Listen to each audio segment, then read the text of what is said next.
এবং জলপাইগুড়িবাসী এই প্রথম সাক্ষী হতে চলেছে।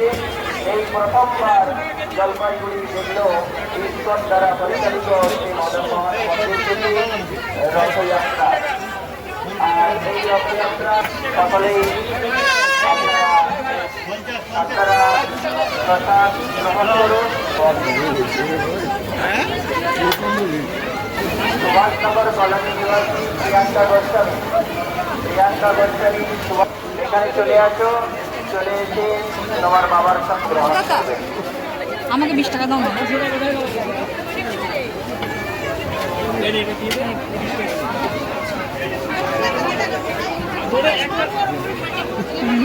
হ্যাঁ, লাইন খালি আছে, আপনারা এগিয়ে আসুন। এই লাইনে দাঁড়ান, লাইনটা দ্রুত এগিয়ে যাচ্ছে। ওখানে আপনারা আমাদের আজ হয়েছে 9 দিন ব্যাপী, অর্থাৎ জগন্নাথ দেবের পুনরযাত্রা পর্যন্ত, জগন্নাথ দেবের পুনরযাত্রা পর্যন্ত আমাদের এই প্রোগ্রাম